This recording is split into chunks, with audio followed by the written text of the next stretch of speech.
Eu sou Rafael, psicólogo, e conhecer muitas pessoas é descobrir 1000 formas diferentes de existir. Hoje a reflexão é sobre as habilidades sociais do Luffy, de One Piece. Vamos lá.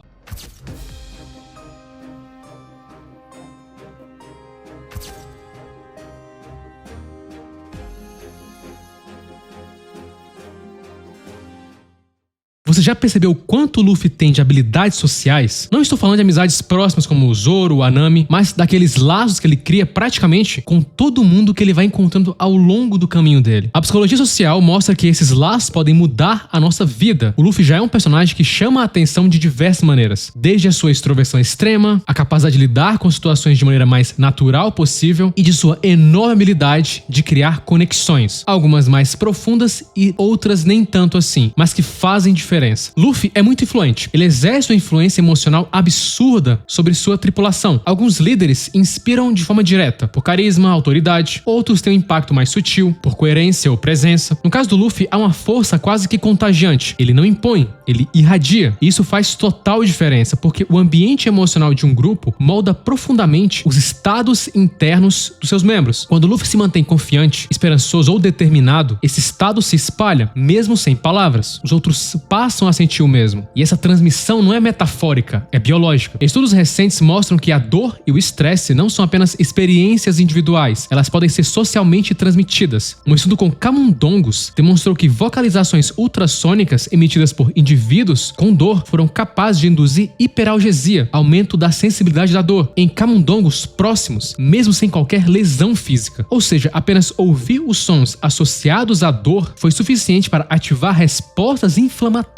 cerebrais e mudanças genéticas nos observadores. Esse fenômeno, chamado de transmissão emocional da dor, revela o quanto os seres sociais, humanos ou não, são permeáveis ao estado emocional do outro. O mesmo princípio se aplica a emoções como medo, raiva, esperança e entusiasmo, esse último expressado pelo Luffy. E é aí que aprendemos com ele. Em grupos humanos, isso se manifesta pelo que a psicologia social chama de contágio emocional e corregulação. Os neurônios espelho e circuitos límbicos sintonizam automaticamente com sinais emocionais de quem está ao redor. Se você está em um ambiente onde as pessoas reclamam constantemente ou expressam ansiedade, seu sistema nervoso pode começar a espelhar esses padrões. É o corpo se adaptando ao grupo, mesmo que de forma inconsciente. Por outro lado, quando o clima emocional é positivo, quando há confiança, humor e uma liderança genuinamente esperançosa, o mesmo mecanismo trabalha a favor do crescimento coletivo. É exatamente isso que acontece com os chapéus de palha. Luffy funciona como um regulador emocional do grupo, alguém que, ao manter sua fé inabalável e sua disposição mais alegre, sustenta a homeostase psicológica da tripulação, mesmo nas situações mais extremas. E aí, isso se aplica não só à tripulação, mas como os laços sociais mais fracos que ele vai tendo. Esses laços sociais mais fracos que, inclusive, ignoramos bastante, mas que tem muitas evidências de que eles funcionam. O sociólogo Mark Granovetter postulou que há enormes benefícios em cultivar e alavancar laços fracos. O que seriam laços fracos? Vínculos casuais e não intensos que formamos com conhecidos, colegas ou até estranhos. Granovetter definiu esses laços como relações com pouca frequência de contato, mas alta capacidade de conectar mundos diferentes. São as pessoas que você encontra no trabalho, na academia, cumprimentando na vizinhança, pessoas que você não tem contato constante e às vezes é superficial. E paradoxalmente podem ser essas conexões superficiais que constroem as pontes mais poderosas. Em One Piece, Luffy é um retrato vivo desse princípio. Ele não cria vínculos apenas com sua tripulação, mas também com personagens que brevemente cruzam seu caminho, como a Vivi em Alabasta, a Shirahoshi, o Kinemon e até antigos inimigos como o Bon Clay, o Law. Esses laços não são profundos no sentido tradicional, mas se transformam em redes de apoio vitais que reaparecem em momentos decisivos da jornada. O Luffy é o arquétipo da conexão expansiva, alguém que entende intuitivamente que cada encontro pode ser uma semente de aliança futura. Estudos contemporâneos confirmam o trabalho de Granovetter e, por extensão, do comportamento social do Luffy. Um estudo qualitativo revelou que jovens negros que viviam em bairros de alto risco relataram que as microconexões com pessoas da vizinhança os ajudavam a evitar conflitos e se proteger da violência.